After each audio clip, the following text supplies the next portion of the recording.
Hello and welcome back to a new episode of Halfway with Hathaway. George Hathaway here. Good episode coming up for you guys. And this is a late recording. I'm doing this early Sunday morning, like 1 a.m. Jumping right into it. I had to finish up the Creighton Oregon game that went into double overtime. I was like, I need to watch this game in order to discuss what I want to discuss, which first and foremost, the most beautiful time of year, March Madness. I said it on my last episode, but yeah, no, that game was perfect. Real quickly, I'm gonna give a nice rundown, and I also have my bracket as well, which has been doing actually fairly well. I'm in like that 99% accurate as of right now, and I'm in like that top 100,000 in the ESPN Tournament Challenge, which has been really cool. So I'll put a picture up for those watching on YouTube, but this is what I have. The ones in green are the teams that have won that I picked correctly. The teams in black I didn't pick correctly. And yeah, some that shocked me was Kentucky. I thought I had Kentucky going to the round of 32, but that didn't work out. Oakland, wow, they came out of nowhere, this team, and I'm excited for them because this was a game that was a fun game to watch. I watched it all the way down to the wire, and I genuinely enjoyed watching it because for me, I don't like Kentucky, and I honestly think John Calipari needs to go. I think his time is up at Kentucky, and I think that what needs to happen here, some accountability. And after the game, I don't think he had any. He was saying that how what he does is like for the freshmen, and how he likes to do this whole one and done type deal, but that's not college basketball anymore. And I said that on my Twitter. I was like, this isn't college basketball. College basketball has moved away from this era of one and done, and I think he needs to retire, or that Kentucky needs to fire him. However, they will owe him $33 million for a buyout. I wish I sucked at my job for the last 12 years and got paid $33 million. Because he has 45 NBA prospects to come under him, in the most recent years, I believe within the last 12 years. And not much to back it up. There is no hard evidence to say that John Calipari is a winning coach.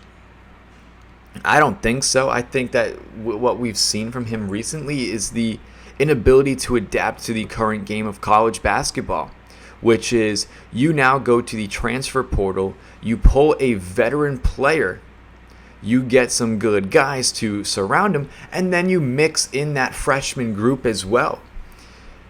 Oakland, a very veteran team. These are some guys who played each other 4 or 5 years, and they stuck it out with, a group of freshmen as well. But they've been able to grow together the last 4 or 5 years, develop a chemistry, and be able to play. It's not like you had a summer to kind of work things out as a team, and then boom, you're in March, and now things aren't going your way. And then for me, that was the key to UConn's success, was they were able to go to the transfer portal. Look at Tristan Newton, Joey Calcaterra. You have somebody like Cam Spencer as well, who's been playing a huge role for the Huskies. And then they have guys like freshmen, like Donovan Clingan last season, or Stephon Castle this year, who won Big East Freshman of the Year. It's just the ability to adapt, but then also kind of mix in your own style of it. And Dan Hurley's done a phenomenal job. And John Calipari has been unable to do that.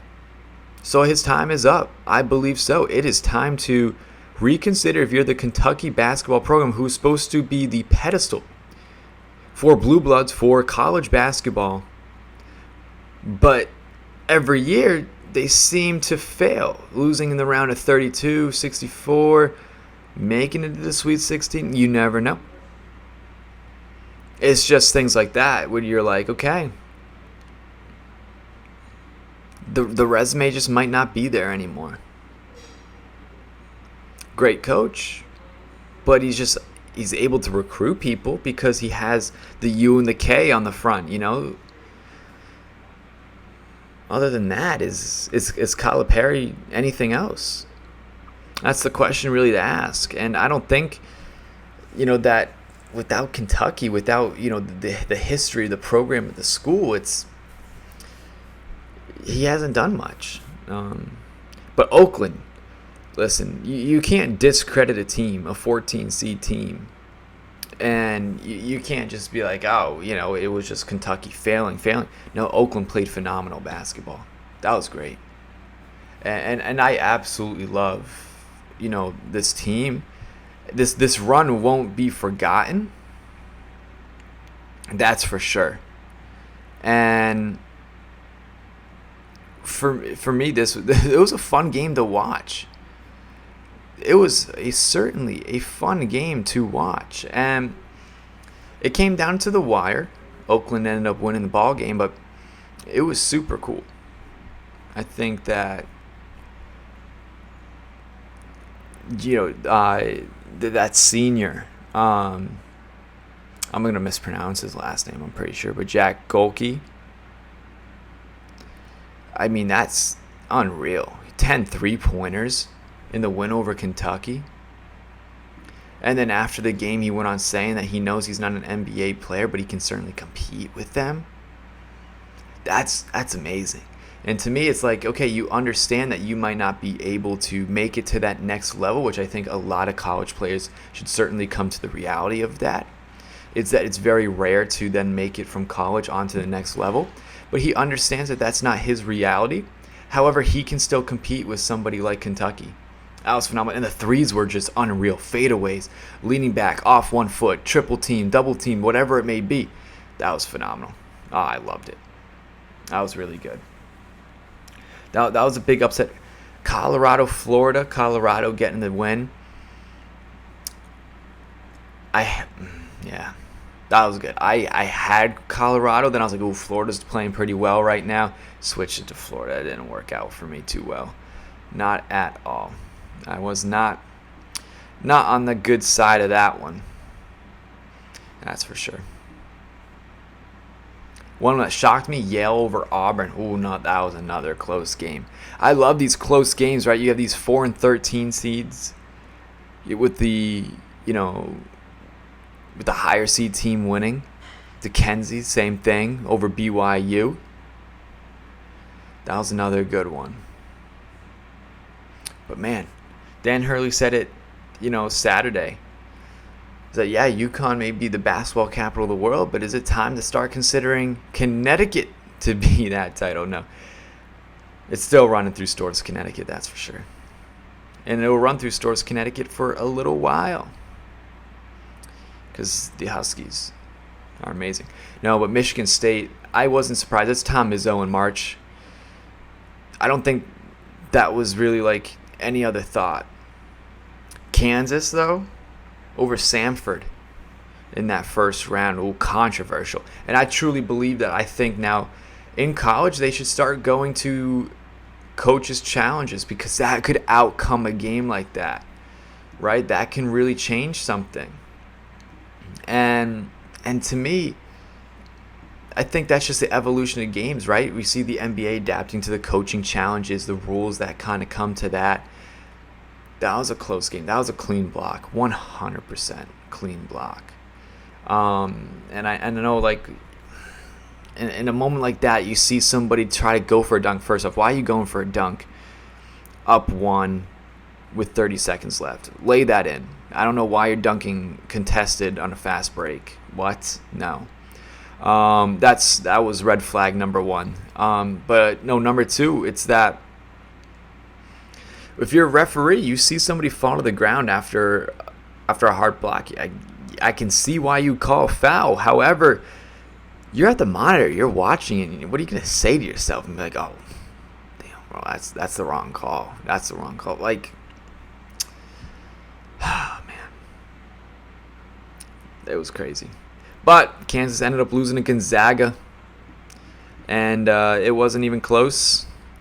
And there goes my bracket. Right, I had Kansas going to the national championship game against UConn. Thought it would have been poetry. I wanted to have something poetic going, ending the college season, right? One of UConn's 3 losses on the year goes to Kansas.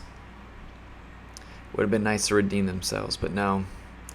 Doesn't look like that is going to happen. But Gonzaga moves on. They'll play the winner of Purdue, Utah State. GCU, another team that's hot right now. I had them going on to win. That's a good team. That's for sure. I like GCU. I think they, I didn't have them winning in my official bracket. No, I did not. That's my bad. I had St. Mary's, but I did think that they were gonna win. I had New Mexico State. I was pulling for Patino, and should have been Rick, but St. John's was snubbed from the Big East tournament, or from March Madness in the NCAA tournament. I had New Mexico there though. That was tough. That was a hard pull. That's a hard pull. But I did have them even upsetting Baylor too. I thought they could have gone that far, right? But it is what it is. But that's the beauty of it. James Madison. I think that I have them beating Duke. I really do. I think so. The way I've seen Duke play this year, it's again another blue blood that we're kind of seeing kind of fall on the back burner, right?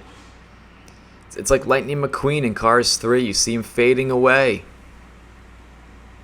And the new era comes through, the UConn Huskies, right? It's just so I think JMU can pull it off. I wouldn't be surprised. I think that would not shock a lot of people, but at the same time it would, especially with all those Duke fans. They love filling their bracket Duke, right? But I think realistically James Madison will put on a fight. Would not be surprised whatsoever. But man, oof. Yeah, this is a good bracket so far. I think that this is a good year for March Madness. Some good games, close games, controversial games. The beauty of it all, right? That's how it is. Nothing's more perfect than March Madness. I do have to say that right now. Because what's going on in the month of March? There's not much. You just have the NCAA Tournament, men's and women's side. And it certainly is a lot of fun to watch. This is the best, I think, sports like tournament wise. Like if I had to rank like March Madness, the Super Bowl, the World Series, or NBA Finals, I had to get rid of one of those. I'm getting rid of the NBA Finals. I think it's boring. It hasn't been fun since 2019. I could even go as far as saying 2016. It hasn't been that fun since then. It's been boring, right? So, World Series, it's beautiful, right? That's baseball in October. You can't get any better than that. Super Bowl, it's a one-time ordeal, right? So, like, that makes it even more interesting than March Madness. You have a month long of upset, sports, agony, like, emotions, right? Yeah. So, that's my bracket. I'll keep updating this, as I do, like, more things. But this is with House of College Hoops. With House Enterprise, I've been doing this with them. So, who I write for UConn's men's basketball. So make sure to go check all that content out there. But yes, this is my official bracket with them. It's been a lot of fun. Like I said, I'll be putting the green teams that I win. I'll keep the teams that black who didn't win. Kind of look back at this week after week and see how it's kind of been developing. How has it been going? What kind of crazy upsets are there? Because at one point, if all else fails, I root for upsets. I don't care about my bracket anymore, but my bracket's looking really good right now, so fingers crossed, right? Last thing that I really want to dive into is some really huge news kind of coming out of Major League Baseball. this week. Shohei Ohtani, his interpreter, was fired for allegedly stealing Ohtani's money to pay off gambling debts. Whoa. What? Yes. Crazy. Wow. Don't know. You're right? Like, this is the face of Major League Baseball. This is the face of baseball. This could go down as one of the greatest baseball players of all time. And he has this kind of allegations, this kind of track record, this history now to kind of damper what he's been doing. Major League Baseball said that they have been gathering information since we learned about the allegations involving Shohei Ohtani and Ippei Mizuhari. That's Ohtani's interpreter. From the news media earlier today, our Department of Investigations began their formal processing investigating the matter. Wow. My thoughts on this: his interpreter is a scapegoat. He's a fall guy. I'm kind of buying into this conspiracy of that actually possibly being a real thing. Because there's no way that you realize that your interpreter is stealing millions of dollars from you and not have any kind of like, okay, this is not right. And the way that we've been seeing sports gambling, sports betting kind of evolve in America and throughout the world, I wouldn't be surprised. Like Calvin Ridley, many players probably do it. Few get caught, but I would guarantee you a lot do it. Right? Like if Shohei's throwing games, if he's betting against himself, betting against his team, if he's doing something shady, he does not deserve to be in the MLB Hall of Fame. I will flat out say that. Pete Rose can't get in. Ohtani can't get in. I don't care how great you are. If you are the greatest of all time, if you are the best dual, pitcher hitter combination since Babe Ruth, if one can't get in, the others can't, right? This is a messy situation. This is baseball's biggest player. He brings in the biggest revenue, and he's a worldwide phenomenon. And this is what's going to happen. This could be his downfall. That's interesting because Ohtani's a very quiet person. He has not spoken on this matter. He has not said anything yet. I mean, I'll definitely keep updated if something does happen, but it seems shady, right? Like you cannot just see millions of dollars going away and not know what's happening, where this is going, and be like, why is it coming out of my account and not my interpreter's, right? It's just so many things. It's so sudden, too. It's just that what makes it even more sketchy is that I think that's why his interpreter is the fall guy for it all. And like I said, if it's true that Shohei Ohtani has been gambling, has been throwing games, he should never step foot into Major League Baseball's Hall of Fame. As long as Pete Rose can't get in there, Barry Bonds can't get in there. Right? And Pete Rose, gambled while playing. Barry Bonds, steroids. But again, two of baseball's best players. Barry Bonds has the most home runs in a single season. And you're not going to put him in the Hall of Fame because of alleged steroid use, right? And then, Pete Rose was gambling, but he did that. It's a whole thing, right? So to me, again, it's shady. It's sudden. Nobody expected this coming. Came out of left field, no pun intended. Not buying it. I'm not buying this story at all. Call me conspiracy theorist, right? Whatever you may be. But I truly just don't believe that this is not deeper than it is. Because I think it truly has a dark underlying message to this. And then I think it's time not to reevaluate, sports betting in America, but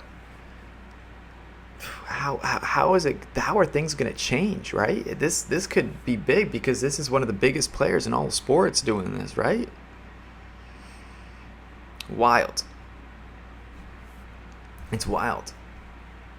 And, it's $22 billion, right? Like, being gambled on March Madness alone. It's insane what's been kind of happening. Same thing with Super Bowl, billions of dollars, right? With that. This is the course that we're kind of going to in the new sports world, right? This is the legalization of sports betting. This is what the new norm is going to be. Are we going to see new allegations kind of coming about? We'll have to see. But that'll wrap things up here on this week's episode of Halfway with Hathaway. Thank you so much for tuning in. Make sure to like, comment, and subscribe if you're watching on the YouTube channel. And if you're listening anywhere where you get your podcast, make sure to follow us, give us that 5-star rating, and have those notifications on for all new episodes. And I'll see you next week.